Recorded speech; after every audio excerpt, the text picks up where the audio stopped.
El problema número uno en los Estados Unidos son las drogas y los delitos violentos que generan, porque no hay forma de que cerremos las fronteras para que las drogas no entren. México es un caos.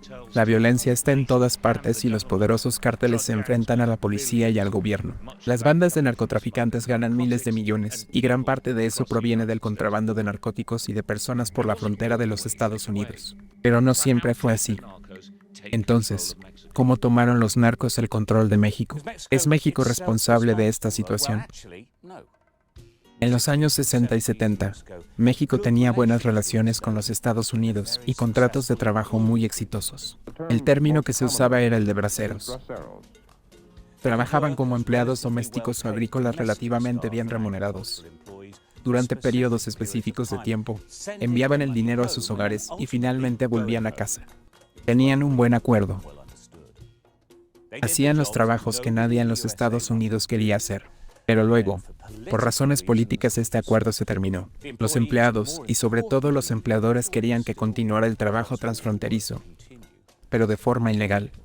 Así comenzó el movimiento ilegal de personas a través de esta enorme frontera.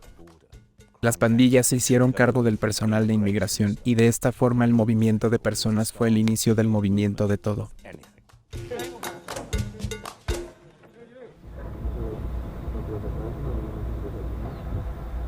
El mayor consumidor de drogas legales e ilegales en el mundo es Estados Unidos de América.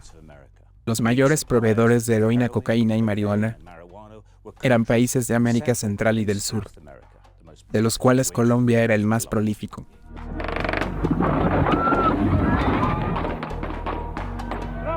Los cárteles de droga colombianos eran los referentes en lo que respecta a maldad y habilidad.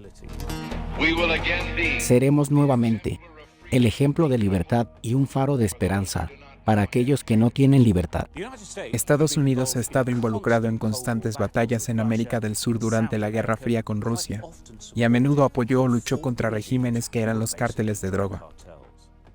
No había una planificación a largo plazo basada en lo que era bueno o malo para el mundo. Se trataba de luchar contra los comunistas en este ambiente loco, colmado de fortunas de dinero en efectivo que hacían las bandas.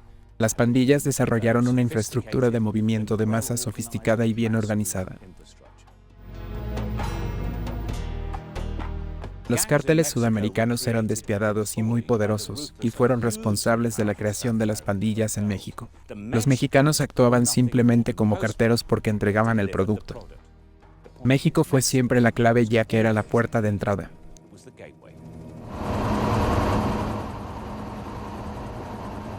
El problema número uno en los Estados Unidos son las drogas y los delitos violentos que generan.